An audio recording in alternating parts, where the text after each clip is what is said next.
जय हिंद दोस्तों, आप सभी का स्वागत है हमारे यूट्यूब चैनल एजुकेशन अड्डा विद बीके सर में। आज हम लोग आपसे डिस्कस करेंगे पॉलिटी टॉपिक की जो एमसीक्यू चल रही थी उसी को आगे बढ़ाते हुए।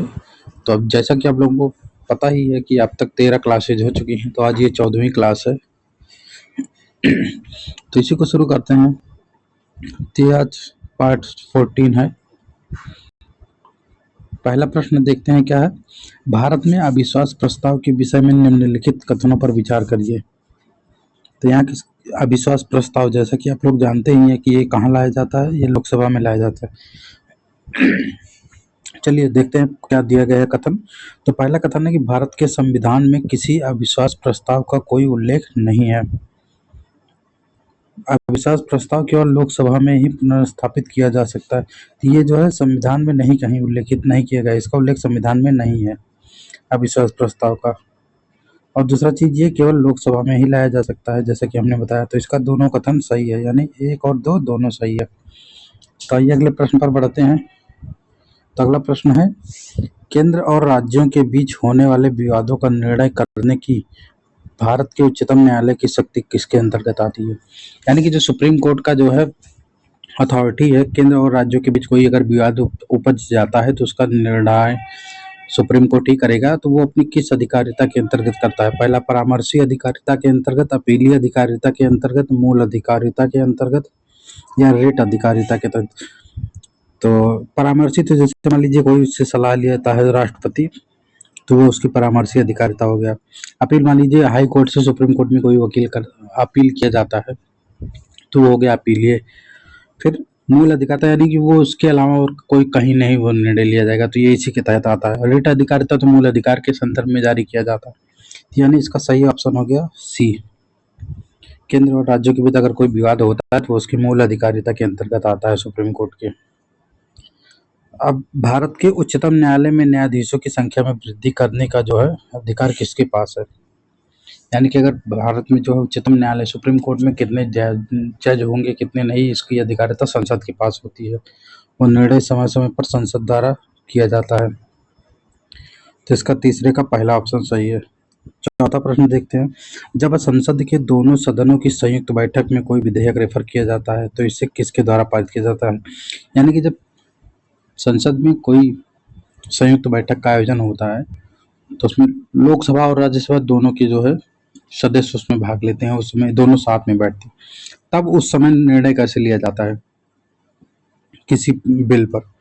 तो उस समय देखते हैं, पहला, उपस्थित तथा मत देने वाले सदस्यों का साधारण बहुमत। बिल्कुल साधारण बहुमत के द्वारा ही जो है उस समय निर्णय लिया जाता है, उपस्थित और मत देने वाले सदस्यों का। यानी कि लोकसभा राज्यसभा वहाँ कोई अलग अलग नहीं। मान लीजिए वहाँ पर जो है 10 सदस्य जो है लोकसभा से, 5 सदस्य राज्यसभा से आए, तो इन दोनों का मिला करके जो साधारण बहुमत से बहुमत निकलेगा वही होगा, उसी से डिसीजन लिया जाएगा। इसीलिए इसका जो है सही जवाब पहला हो जाएगा।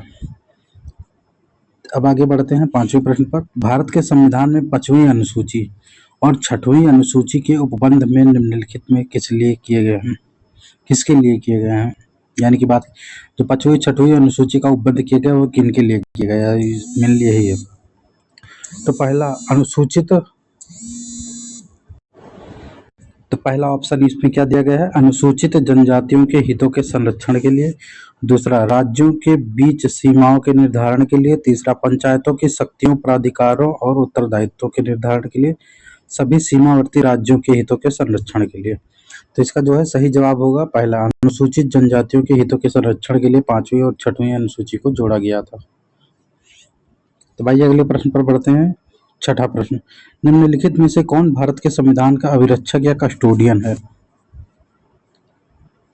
पहला, भारत का राष्ट्रपति, भारत के प्रधानमंत्री, लोकसभा सचिवालय और भारत का उच्चतम न्यायालय यानी सुप्रीम कोर्ट। तो सही है, इसका सही जवाब है सुप्रीम कोर्ट।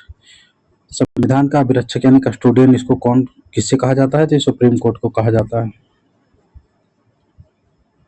अब आइए अगले प्रश्न, भारत की प्रभुता, एकता और अखंडता की रक्षा करें और उसे अक्षुण्ण रखें, यह उपबंध किसमें किया गया है। संविधान की उद्देशिका, राज्य के नीति निर्देशक तत्व, मूल अधिकार, मूल कर्तव्य। इसका जवाब आप लोग कमेंट करके बताएंगे।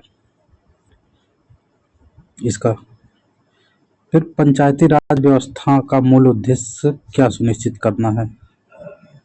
विकास में जन भागीदारी, राजनीतिक जवाबदेही, लोकतांत्रिक विकेंद्रीकरण, वित्तीय संग्रहण। विकास में जन भागीदारी, ये तो सही है, पंचायती राज व्यवस्था का मूल उद्देश्य यही था। राजनीतिक जवाबदेही, लोकतांत्रिक विकेंद्रीकरण पहला और तीसरा इसका सही है सब। वित्तीय संग्रहण से कोई इसका लेना देना नहीं था। उद्देश्य पहला और तीसरा, यानी कि सी वाला ऑप्शन सही है इसका। फिर आइए 9वां प्रश्न पर पढ़ते हैं। भारत में संसदीय प्रणाली की सरकार है क्योंकि लोकसभा जनता द्वारा प्रत्यक्ष रूप से निर्वाचित होती है, संसद संविधान का संशोधन कर सकती है, राज्यसभा को भंग नहीं किया जा सकता, मंत्रिपरिषद लोकसभा के प्रति उत्तरदायी है, यानी कि इसका टी वाला ऑप्शन सही है। मंत्रिपरिषद लोकसभा के प्रति उत्तरदायी है, इसीलिए यहाँ पर संसदीय प्रणाली की सरकार है। अगले प्रश्न पर बढ़ते हैं। आज का 10वां प्रश्न है ये, ग्राम न्यायालय अधिनियम के संदर्भ में निम्नलिखित कथनों में से कौन सा सही है? इस अधिनियम के अनुसार ग्राम न्यायालय केवल सिविल मामलों की सुनवाई कर सकती है, आपराधिक मामलों की नहीं। ऐसा कोई मतलब ठोस वजह नहीं है इसके पीछे, तो ये वाला तो नहीं सही नहीं है। यह अधिनियम स्थानीय सामाजिक सक्रियतावादियों को मध्यस्थ सुलहकर्ता के रूप में स्वीकार करता है। बिल्कुल, ग्राम न्यायालय जो है सुलहकर्ता के रूप में भी स्वीकार करता है। अगर कोई स्थानीय सामाजिक एक्टिविस्ट है तो उनको मीडिएटर के रूप में, तो इसका दूसरा वाला सही हो जाएगा। तो आज के लिए ये रहा आपका 10 प्रश्न। मिलते हैं कल की मतलब अब मिलेंगे हम लोग कल लास्ट क्लास में पॉलिटी एमसीक्यूज की। अभी के लिए 15 ही क्लास रहेंगी।